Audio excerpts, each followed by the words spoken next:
Welcome to day 32 and 33 of our study through the Bible in community here on YouTube. And if we're going to be covering Genesis 25 and 26 today. And if you want to go ahead and jump back to day 1, you can do so through the cards or the description down below. Look for the playlist link, Study Through the Bible. We are people with a free gift where we ground believers in their identity in Christ and equip them to reach those caught in religion.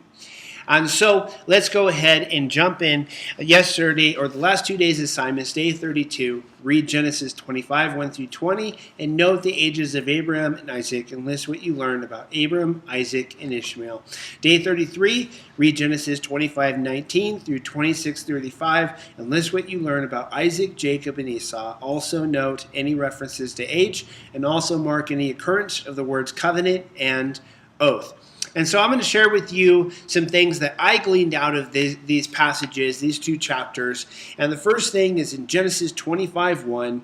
It says, "Then again, Abram took a wife, and her name was Keturah." So you have Abram, and I don't know exactly why he's doing this, except that, you have Sarai who died, and you have Hagar who was just sent off to who knows where at this point.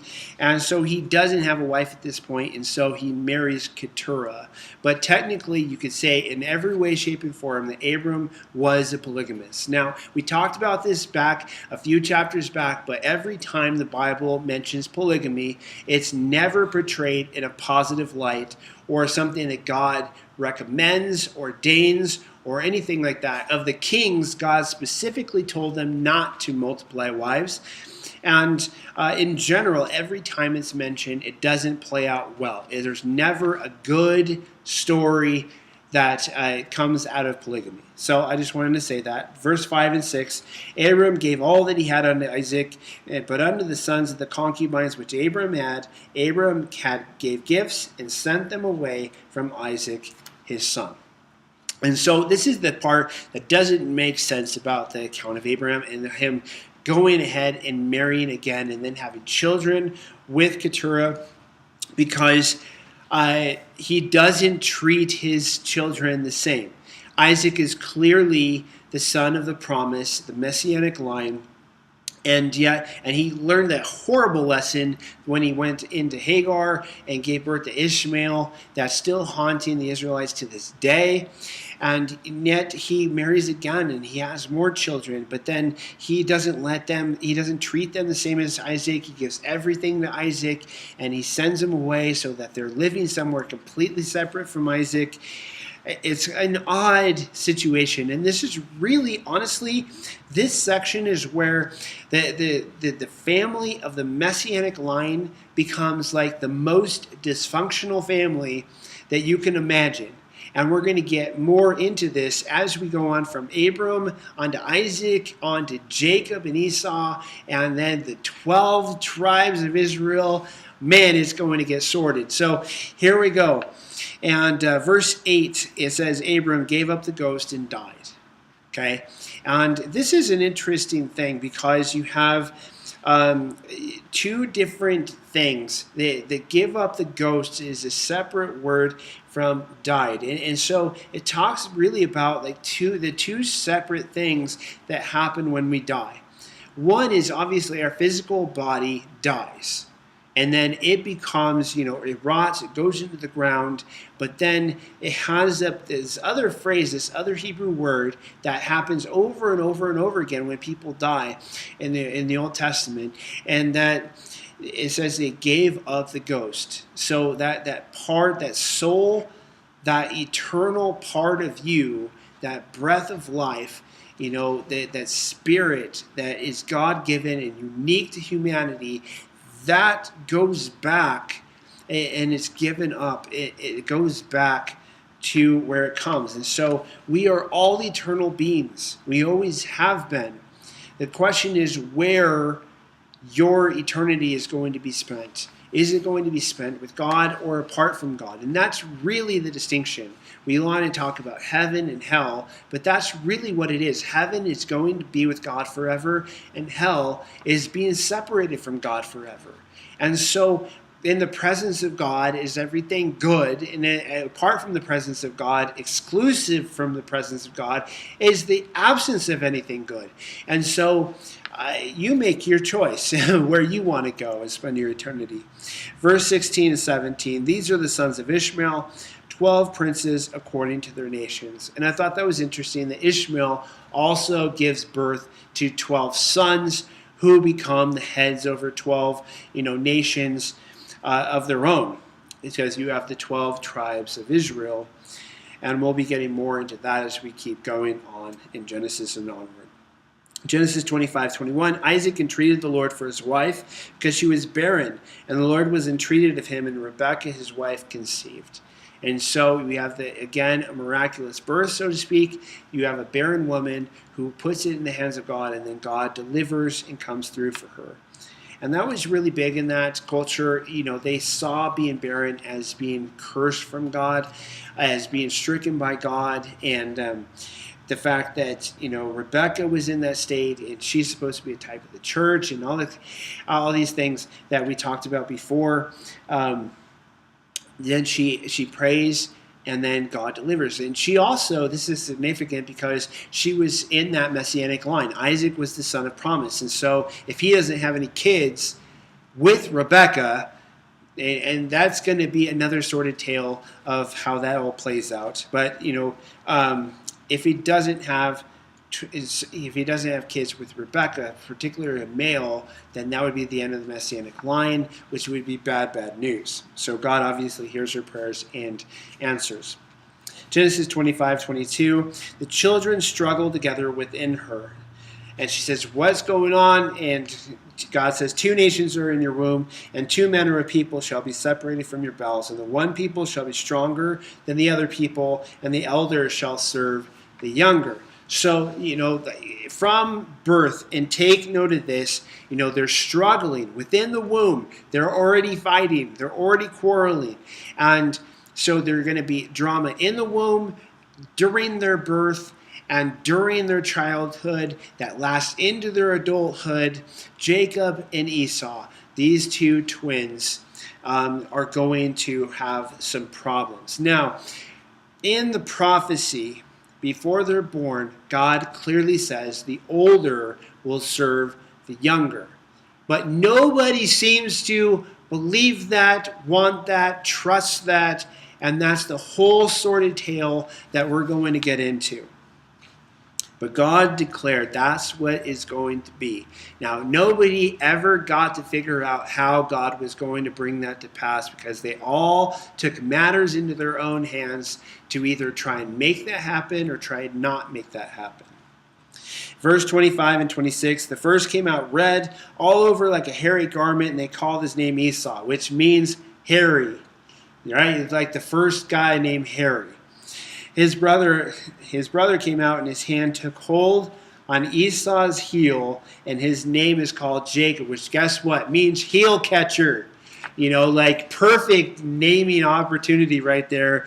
And can you imagine that? Like, could you imagine you're giving birth to twins, one comes out, and then an arm reaches out from the womb and actually grabs the hold of the other one's, leg. That's great. That's Jacob, right? So you got this. He's feisty coming out of the womb, right? And he's going to be a troublemaker, believe me. So verse 27, Esau was a cunning hunter, a man of the field, and Jacob was a plain man dwelling in tents. And so, manly man versus kind of like, mama's boy, kind of hanging around the house. He doesn't really like the outdoors. I know those are all really stereotypes, and honestly, I'm more like Jacob in that sense than I am like Esau. But that's the way that we kind of typically think, and they definitely thought that way and in that day. Verse 28, and Isaac loved Esau because he did eat of his venison, but Rebekah loved Jacob. Okay, this is never a good plan. When you have the dad playing favorites with one kid, and then you have the mom, the wife, playing favorites with another kid, never going to turn out well. Just saying. And so this was a really dysfunctional part and dynamic of their family. And so, you see at this point, this whole love story of Isaac and Rebekah, a type of Jesus in the church, and when they fall in love and they get married, everything's great. But, by this time, Isaac doesn't seem like he's that good of a dude, honestly. And, Rebekah doesn't seem that great either because, she's willing to connive and cheat and lie to her husband and involve her children in the process. But they're playing favorites here. Never a good idea. Verse 31.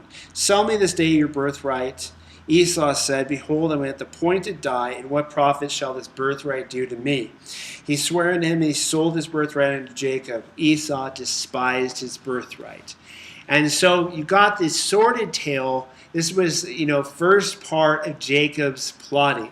Okay, Esau goes out for hunt. He doesn't catch anything. He comes home, he's starving. And so he says he's starving, kind of like in America we say we're starving. We're not starving. Neither was Esau, really. He wasn't going to die. This was in God's hands, okay? And so he has the birthright naturally, or normally he would have the birthright because he's the firstborn. But God already said that wasn't supposed to be the case. So the fact that they were still raising up the kids and Isaac was insisting and all this kind of stuff, in spite of the fact that God prophesied, that's problem number one. Problem number two is now Jacob's going to try and steal or try and trick. He's like used car salesman kind of maneuver on Esau. Esau's really hungry. Jacob made some awesome stew, and Esau goes, give me some. And, typical, brothers that you're just not looking out for each other and wanting the worst for each other, right? And so Jacob goes, sell me your birthright. At that point, Esau should have said, I can find food elsewhere. And this is why the Bible says he despised his birthright. He didn't care at all about it. He didn't care about the things of God. He didn't care about the birthright. He didn't care about the Messianic line. He didn't care about any of that. And so naturally God didn't want him to have it. But Jacob would never find that out because Jacob gets Esau to give him his birthright, to sell him his birthright trade for a bowl of stew. How ridiculous is that? Okay, so going on. And the Lord appeared unto him and said, do not go down into Egypt and dwell in the land which I shall tell thee of, sojourn in this land, and I will be with you, and I will bless you, for unto thee and unto your seed I will give all these countries, and I will perform the oath which I swore unto Abraham your father, and I will make your seed to multiply as the stars of heaven, and will give unto your seed all these countries, and in your seed shall all the nations of the earth be blessed. And so you got the promise being given to Isaac, okay, and this is after the whole sordid tale of what goes on with the birthright stuff, and then we're going to get into more later on because there's a second portion that has to do with the blessing that, once again, Rebekah and Jacob team up to connive, to trick Isaac.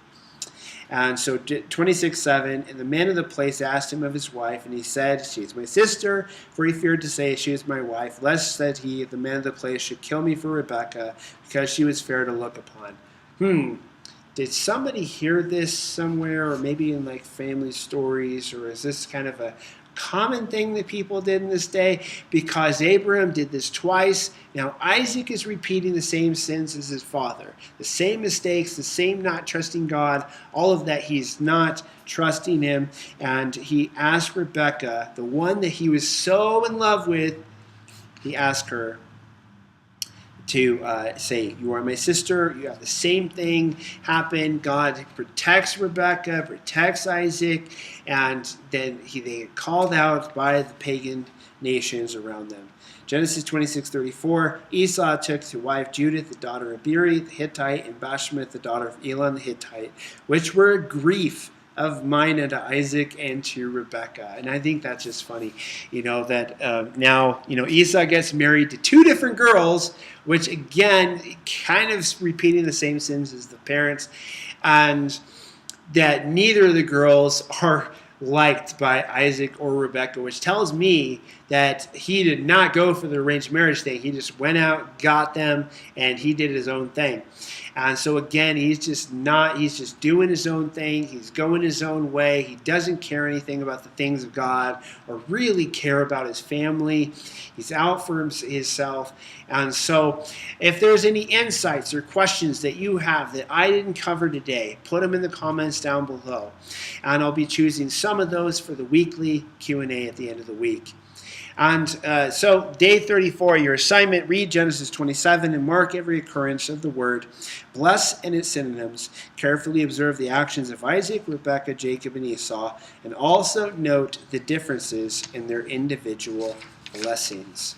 And so if you haven't already, subscribe to the channel, give us a thumbs up on this video if you like the content for today, and share this with others who want to study the Bible. Help get them the resources they need, the questions, the answers to their questions, and let's do it in community here on YouTube. And until next time, may God's grace be with you.